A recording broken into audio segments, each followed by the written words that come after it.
So, I wanted to do a quick story of reasons why you should never refriend a friend, an ex friend. Let me say that.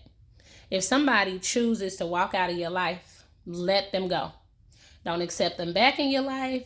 Don't accept them to be your friend again because the relationship will never be the same.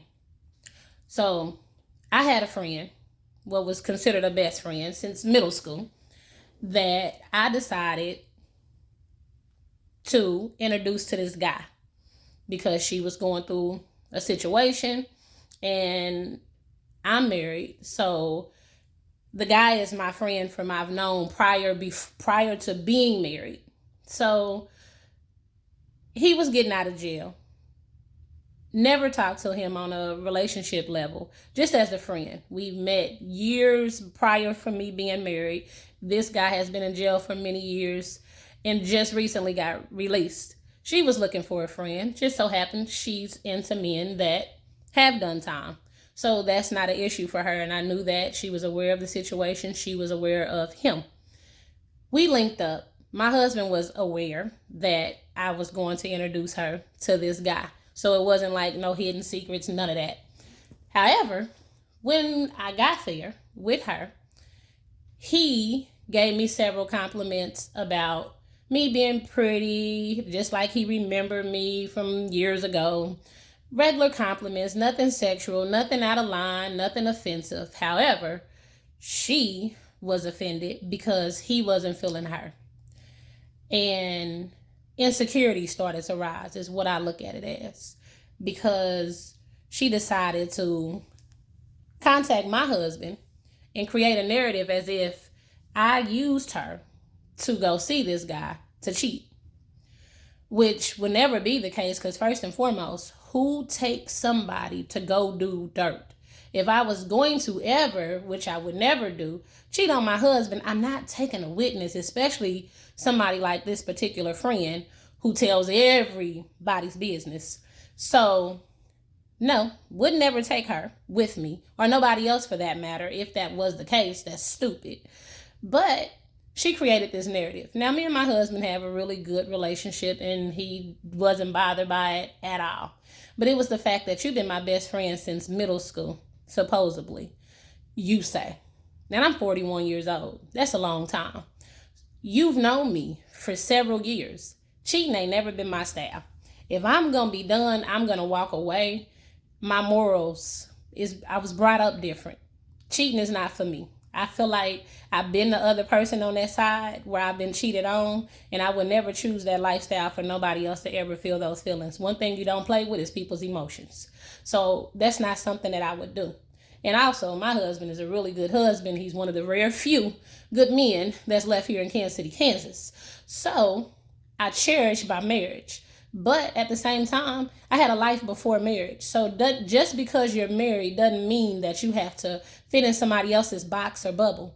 So yes, I understand that he still has encounters, conversations, messages, phone calls, whatever, with females that he knew prior to being married. Just because he's married doesn't mean his whole life is supposed to stop and revolve just around me. There's respect put in place. It doesn't bother me. My husband does comedy. He has a lot of following base that random women that see him on social media and might decide to follow him.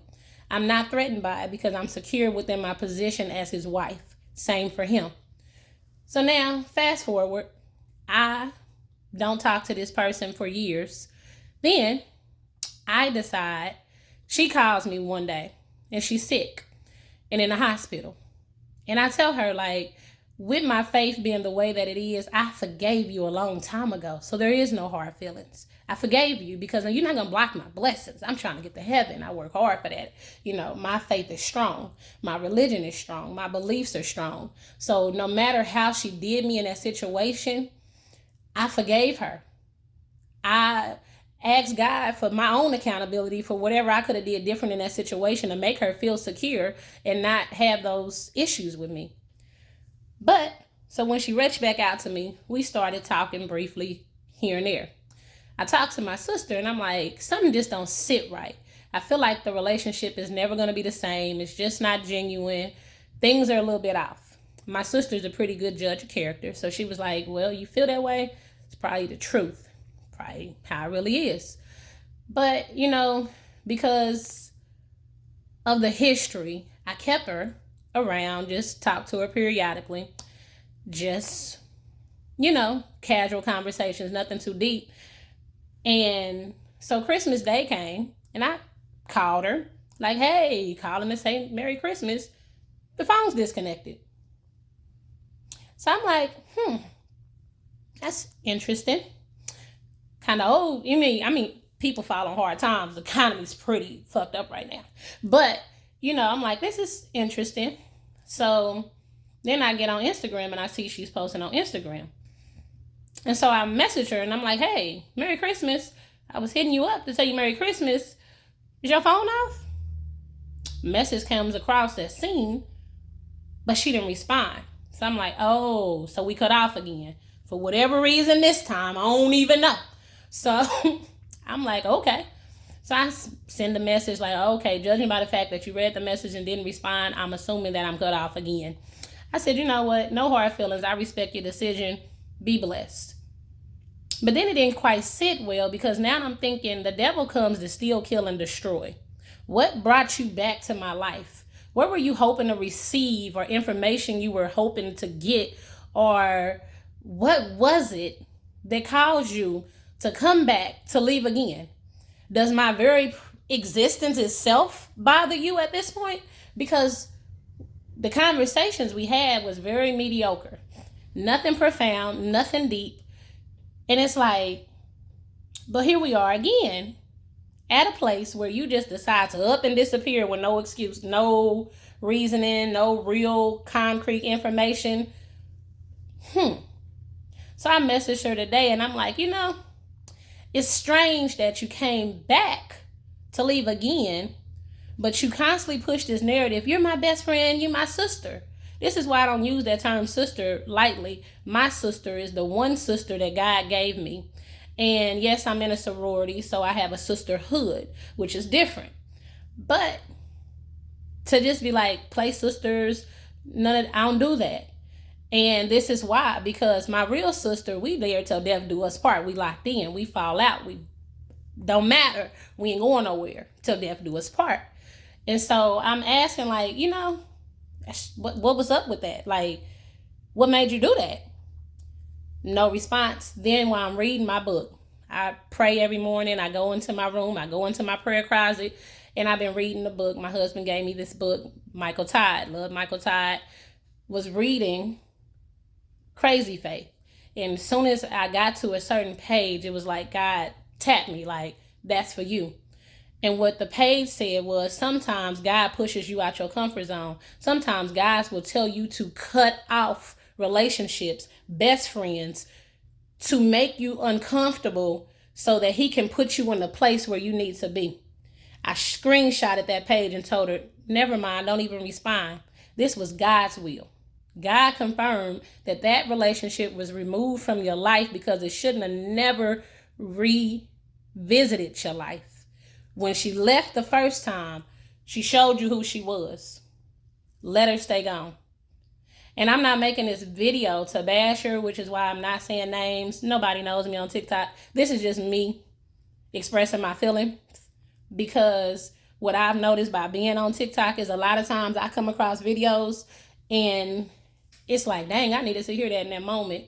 So this video is simply because I feel like somebody might need to hear that in that moment, because oftentimes we battle with stuff and we not understand why it came our way. But what I've realized is God sent this situation to remind me everybody in your life is not really cheering for you. Everybody don't appreciate your strength. Everybody don't want to see you grow. Everybody don't want to see you get stronger. Everybody don't want to see you be blessed. Some people want to see you at your worst. They want to see you slinging snot and crying. And it's like, how she get over that situation, my faith? Why she ain't broken yet, my faith? Well, how did she get this, my God? And when people see that, sometimes the enemy can't get that person to move to you to attack, because God is already blocking this. And it's not that I'm saying that this person is a bad person or any of that. It's just that sometimes people battle demons that can jump off them onto you. And sometimes God is removing that person from your life because he's dealing with them separately. So I'm not saying that she's a bad person or that she is the devil or none of that. But I do feel like there's something you're battling, because realistically, if you were 40 plus years old, and I'm not even going to put an age limit on it. If every year you find yourself in a place where you're saying, ooh, it's the last week of the year, let me find my peace, I'm cutting off everything that's held me back, 2020 plus is going to be my year. Okay, here we go, 2024 is going to be my year. If every year that is your story, it's not the people around you, boo, it's you. Every year, people can't affect your peace. I don't have nobody to cut off this year because God works for me. God starts to remove people for me. So I don't never got to make a post about peace or who I'm not taking into the new year. Because as long as I continue to take God along with me, he begins to protect me. He blocks me in a way that I can't even imagine. So yeah, at first I was bothered. I'm like, that's my friend. Well, at least I thought that was my friend. But then you just hit up my husband and created this whole false narrative. And then you get sick and I'm like, I can't just leave you here by yourself. I got you. Because that's the type of person I am. And because God teaches us to forgive. If God didn't forgive me, where would I be?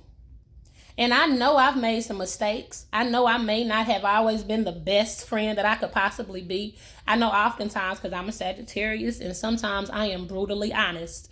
So a lot of times I know my deliverance is rough. Sometimes I say things and you got to charge it to my head, not my heart. So if a friend calls me, just as an example, and say, well, I really miss such and such and I want to go back to him, and the whole time you done told me such and such, and then bopping you upside your head and then cheated with her, and her, I can't be the friend that's going to cheer you straight to hell. I'm going to tell you the truth. I'm going to tell you, think long and hard before you put yourself back in that situation, because that's the type of friends I have that are still in my life. My friends are going to be brutally honest with me, even when it hurts. And that's what I look for in a friend. I want somebody to tell me, Tamika, don't do it. Bring it back, girl. Don't do it.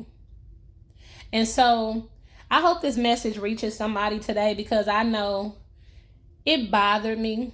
I wanted to lash out. I wanted to talk stuff. I wanted to pop off. And God was like, peace, be still, hold your tongue, because don't block your blessings entertaining foolishness. So I just want to tell people, if you go through situations and God removes somebody out of your life the first time, that person doesn't always deserve a second chance. And I get sometimes people make small mistakes, but to the magnitude of how she came at me for my marriage, that wasn't a small mistake, and I shouldn't have never opened back up that door. And sometimes we think with our heart, and when we think and lead with our heart, it's not always in our best interest, because we're putting that person's feelings before our own. And so I was guilty of that. And now I've learned the lesson, and I wish her well. I don't have no anger to her. Again, here I am at a forgiving stage. Yes, I went through a moment of, what? Really? We doing this again? But then it was like, remember the God you serve and what he will want from you. Remember the goals you have in life and how they're bigger than anything anybody else can even try to step in and block. Remember where God has brought you through. And remember where you're trying to get to. Because you can't get to heaven when you walk around with hatred in your heart and you allow somebody else to take too much of your energy. I have a homegirl that she always tell me, I'm not matching energy, because some energy shouldn't even be matched or distributed. And I'm like, you know what? You're right. Because, we have all these phrases, and it's, oh, I'm matching energy all 2023. Oh, I'm matching energy all 2024. And it's like, Well, why would you want to match any energy like that? What is that going to get you? Nowhere. And I'm at a place in my life where I'm thankful and grateful for everything. Because all around me, all on Facebook, I see people are losing loved ones. My husband was in a situation a couple of weeks ago where he lost a friend who he was in the car with moments before this friend flipped his car and lost his life. That could have been my husband. I could have been sitting here telling a whole different story. I don't have time to stay in a space of anger because I'm too busy being blessed. I'm too busy being grateful for the things that I have that money can't buy. I can sit and go around and around about who hurt me. But what I'd rather do is tell a story of who saved me, who blocked me, who protected me, and who brought me through. Because everything else is a part of my past. But where my future's going and the story that I create is the narrative I choose to tell. I don't blame nobody for the things that I've been through. But what I'm grateful for is the God that brought me through them. And so me telling this story, again, is not to blame anyone, to be angry, to bash anyone. It's simply to let people know that sometimes the devil presents himself in humanly form. And again, I'm not calling her a devil, but this humanly form sometimes comes in the form of people that you are the closest to. People that have shown you another side that you choose not to believe. Rather it's your best friend, your boyfriend. Sometimes it's your own family members. Because I have some family members that God has removed from my life that's a whole nother story. And I question, well, why would that person leave? But God's protection, sometimes we don't even see. It's kind of like when I'm in my classroom, I'm a school teacher, I teach preschoolers. And when I'm in the classroom, my kids are trusting that I'm protecting them from the unseen dangers that they might not see coming. Their parents trust that when they send their kids to me in the classroom, that I'm going to protect their children, all 20 of them. So when on the playground, I have to tell my preschoolers, listen, when Miss King says it's time to go, you got to go because you never know what Miss King might see that you don't see. I get it. We love to play on the playgrounds. We want to run. We want to have fun. But my job is to keep you safe. And sometimes you might not understand why Miss King starts counting down for you to get on the fence. But it's important that we listen the first time because that's how Miss King keeps you safe. That's what I have, a daily conversation I have with my 4 and 5-year-old students. And I have to relate that to myself because in that moment when I saw that she changed her whole number to prevent from having to communicate with me again instead of just coming to me and telling me whatever it was that caused her to do this yet again, I had to remind myself that just like what I am to those students, God is to me. He is telling me, Tamika, you might not understand why this happened to you, but don't question it. Just understand when this situation occurred, I already protected you from whatever outcome that could have happened had you not listened to me, because you didn't listen to me the first time. Because when God removed her out of my life the first time, I should have listened then. But instead, I started feeling that empathy for her. Oh, she's sick. Oh my God. We were friends for so many years. I'm going to let her back in. Only to realize God tried to protect me the first time and I didn't listen.